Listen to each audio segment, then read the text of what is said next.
Pakistan defence analysis में खुशामदीद।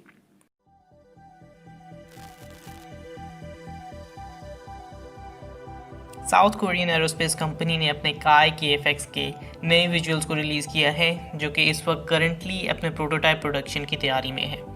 ये तस्वीर भी 2021 के प्रोटोटाइप की प्रोडक्शन लाइन की है, जो कि साल के पहले 6 महीनों के अंदर अंदर ही मुकम्मल किया जाना है, जबकि इसकी पहली फ़्लाइट जो है 2022 के करीब तक एक्सपेक्टेड है। और विजुअल्स देखने से एक तरह का अंदाज़ा हो रहा है कि काय KF-X जो है मुकम्मल होने के कितने करीब है। अभी के लिए ये एक 4.5 जनरेशन का फायर जेट होने वाला है, जो कि कोरियन F-16 से ज़्यादा एडवांस्ड होगा और F-35 से स्टेल्थ के मुकाबले में थोड़ा सा कम स्टेल्थी होगा। ऑफ कोर्स ये सिर्फ KF-X नहीं है, ये IF-X भी है, यानी इंडोनेशिया भी जो है इसमें जॉइंट पार्टनर के तौर पे मौजूद है। हालांकि सिर्फ फाइनेंशियली उनका ज़्यादा रोल रहा है, ऑल्दो इस चीज़ की खबरें भी चंद अरसे से मंजर आम पे आ रही हैं कि इंडोनेशिया इस प्रोजेक्ट से विड्रॉ कर सकता है। काय KF-X की डेवलपमेंट जो है बहुत इंटरेस्टिंग है, क्योंकि स्लोली कोरियन एयर स्पेस जो है एक बहुत बड़े एक्सपेरिमेंट के तौर पे सामने आ रही है। कोरिया के बनाए हुए FA-50 गोल्डन ईगल वाकई में एक बहुत बेहतरीन फायर जेट हैं, और ये कि USA की तरफ से उन्हें बहुत सपोर्ट हासिल है, लेकिन इसके बावजूद वो अपनी पूरी डिफेंस इंडस्ट्री जो है वो सेटअप कर रहे हैं। इंटरेस्टिंगली इनफ टर्की और साउथ कोरिया के आपस में रिलेशंस और डेवलपमेंट की कर्व जो है वो कमो बेशतर एक जैसी है, और उनकी इवन पीपल टू पीपल ताल्लुकात भी जो हैं बहुत अच्छे हैं। इवन ऑल्टे और ब्लैक पैंथर भी जो हैं एक ही ब्लूप्रिंट से बने हुए हैं, तो शायद फ्यूचर में जो है TF-X और KF-X में किसी किस्म की हमें जॉइंट डेवलपमेंट देखने को मिल सके।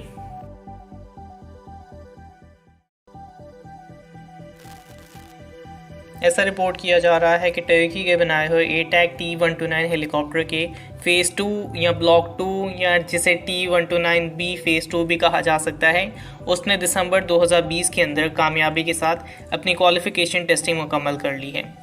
ये चीज़ ध्यान में रखने वाली है कि ATAC 2 और ATAC फ़ेज़ 2 बिल्कुल मुख्तलिफ प्लेटफॉर्म्स हैं, और जिस ATAC फ़ेज़ 2 की हम बात कर रहे हैं वो T-129 का सेकेंड फ़ेज़ है। 2019 में इस फ़ेज़ 2 ने जो है कामयाबी के साथ अपनी पहली फ़्लाइट मुकम्मल की थी। फ़ेज़ 1 और फ़ेज़ 2 में क्या फ़र्क है? सबसे पहले इस फ़ेज़ 2 में बेहतर रेडार वार्निंग रिसीवर्स और इलेक्ट्रॉनिक वॉरफेयर सिस्टम्स का इजाफा किया जाने वाला है। उसके अलावा इसमें लेज़र वार्निंग रिसीवर्स यानी LWR भी जो हैं बेहतर रिजल्ट्स को शो करेगा, और ओवरऑल इसके सॉफ्टवेयर जो हैं पहले से बहुत बेहतर होने वाले हैं, और आजकल के सिनेरियो में सॉफ्टवेयर ने सबसे ज़्यादा अहमियत हासिल कर ली हुई है। इसके अलावा भी इसमें रेडियो फ्रिक्वेंसी जैमर्स जैसी चीज़ों का इजाफा होगा, प्लस इसका पेलोड भी जो इंक्रीज़ किया जाएगा। नतीजतन ज़्यादा भारी वेपन्स और लोड जो है इसमें कैरी करने की सलाहियत होगी, और इसमें इंडिजिनस इक्विपमेंट्स में भी ज़्यादा इजाफा किया गया है। पाकिस्तान ने भी अपने 30 T-129 में T-129B का हिस्सा रखा हुआ है, लेकिन जहाँ तक मुझे लगता है वो T-129B फ़ेज़ 1 के होने वाले हैं, और ओरिजिनली T-129B के फ़ेज़ 2 प्लान नहीं किए गए थे। लेकिन इस डिले के साथ एक तरह का चांस मौजूद हो सकता है कि हम नेगोशिएशंस के ज़रिए इन फ़ेज़ 2 के हेलीकॉप्टर्स को ही हासिल कर लें, और T-129A पाकिस्तान के पास आने से पहले ही इस T-129 का बेहतर वर्जन हासिल किया जा सके। टर्किश आर्म फोर्सेस ने ख़ुद भी तकरीबन 82 T-129 का ऑर्डर दिया हुआ है, जिनमें 32 के करीब जो हैं T-129B वेरिएंट होने वाले हैं। तो एक पहले से ही प्रूव्ड और इम्प्रूव वेरिएंट हासिल करने के चांसेस जो हैं पाकिस्तान के पास बहुत ज़्यादा बेहतर हो चुके हैं।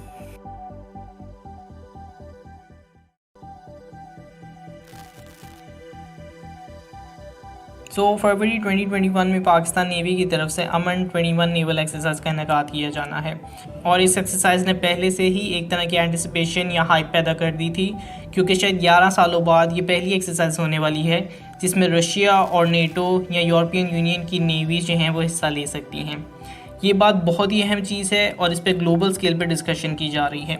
लेकिन इस एक्सरसाइज का एक पहलू और भी अब सामने आ रहा है, और वो ये है कि एज़ मच एज़ 50 ममालिक की नेवीज़, यानी तकरीबन दुनिया के 1/4 ममालिक, जिनमें से बेशतर ममालिक जैसे रशिया, चाइना, जापान, टर्की, चंद बहुत ही अहम नेवीज़ जो हैं इस एक्सरसाइज में मौजूद होंगी, और अगेन के 50 ममालिक की नेवीज़ अभी तक एक्सपेक्टेड हैं, जो कि अमन एक्सरसाइज में शमूलियत की सबसे बड़ी तादाद होगी।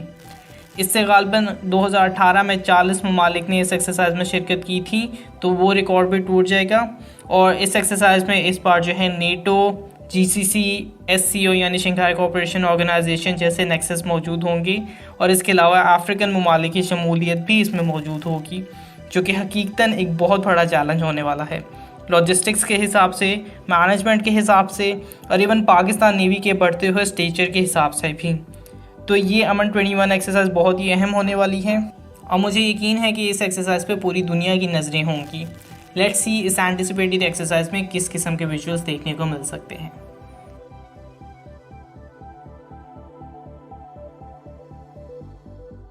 चाइना का पहला टाइप 75 जो कि एक हेलीकॉप्टर डॉग या एक landing helicopter dock amphibious assault ship होने वाला है, अब ऑलमोस्ट अपनी कंप्लीशन की तरफ पहुंच चुका है। ऐसा बताया जा रहा है कि फ़्लाइट डेक मुकम्मल हो चुका है और सुपर स्ट्रक्चर को ऑलमोस्ट इंस्टॉल कर दिया गया है। इसकी तैयारी का एक बहुत अहम अंसर ये भी है कि इसे कितनी जल्दी मुकम्मल किया जा रहा है। 2020 की शुरुआत में इसकी तैयारी शुरू की गई थी और अब तकरीबन ये अपने इख्तिताम की जानिब पहुँच रही है। इसके मुकाबले में यूएस नेवी की तकरीबन सेम ही कैलिबर की यूएसएस ट्रिपोली जो है वो 2017 में तैयार की गई थी, जो कि अब आकर यानी तकरीबन 3 साल के बाद मुकम्मल की जानी है। इस टाइप 75 की बात करें तो जैसे मैंने बताया कि एक हेलीकॉप्टर लैंडिंग डॉग है जो कि तकरीबन 36,000 टन की डिस्प्लेसमेंट रखेगा, जिसमें तकरीबन 28 से 30 के करीब हेलीकॉप्टर्स को कैरी करने की सलाहियत मौजूद होगी। डिफेंस में इसके पास जो है HQ-10 सैम डिफेंस सिस्टम्स मौजूद होंगे। उसके अलावा PJ-11 CIWS यानी क्लोज इन वेपन सिस्टम जैसे वेपन्स जो हैं वो मौजूद होंगे, जो कि बहुत ही प्रीमियर डिफेंस में शुमार किए जाएंगे। इसमें 9000 किलोवाट का 16 PC2 6 डीजल इंजन भी जो है पूरी शिप को पावर करेगा और बेसिकली एक नेक्स्ट जनरेशन की वॉरशिप ये शुमार की जा रही है। इनिशियली इसके 3 यूनिट्स प्लान में मौजूद थे जो कि तकरीबन 8 तक जा सकते हैं और इवन इसका दूसरा यूनिट भी जो है वो सी ट्रायल्स पे जा चुका है, जबकि तीसरा तकरीबन सी ट्रायल्स जैसे टेस्ट को लॉन्च करने के लिए तैयार हैं। जहां तक पहले टाइप 75 की बात रही तो ये टाइप 75 लैंडिंग हेलीकॉप्टर डेक जो है अपने सेकेंड सी ट्रायल्स पर मौजूद है और जल्द ही ये कमीशन किए जाने की तैयारी में होगा। रिपोर्ट्स के मुताबिक अगले 5 साल के अंदर इसके मज़ीद 5 यूनिट्स यानी टोटल 8 चिप्स मौजूद होंगी, जिसके बाद फिर हमें टाइप 76 देखने को मिलेगी, जिसकी डेवलपमेंट पे भी इस साल से काम शुरू कर दिया जाएगा और इसकी अनाउंसमेंट जो है कर दी गई है। और इन तमाम चीज़ों के साथ टाइप 55 डिस्ट्रॉयर्स को मज़ीद बेहतर बनाया जा रहा है और प्रोक्योर किया जा रहा है और टाइप 75 के साथ ही इसी शिपयार्ड में टाइप 003 यानी तीसरे एयरक्राफ्ट कैरियर की तैयारी भी जारी है। रिसेंटली चाइना के एयरक्राफ्ट कैरियर प्लान्स की एक रिप्रेजेंटेशन भी सामने रखी गई थी, जिसमें FC-31 या J-31 और इस केस में नेवल वर्जन यानी J-35 इन एयरक्राफ्ट कैरियर पे मौजूद है। तो जिस स्पीड और जिस स्केल से इन शिप्स की तैयारी की जा रही है और जिस हिसाब से मॉडर्न टेक्नोलॉजी को चाइनीज़ नेवी की तरफ से अडॉप्ट किया जा रहा है, मुस्तकबिल में यकीनन वो वक्त दूर नहीं है कि जब चाइना अगर यूएस नेवी के ऊपर नहीं तो नेवल मुकाबले में यूएस नेवी के बिल्कुल बराबर के मुकाबले में खड़ा हुआ देखा जा सकेगा। लाइक सब्सक्राइब और अगर आपकी कोई फीडबैक है तो उसे कमेंट बॉक्स में जरूर डालिए। तब तक के लिए पीस आउट, पाकिस्तान जिंदाबाद।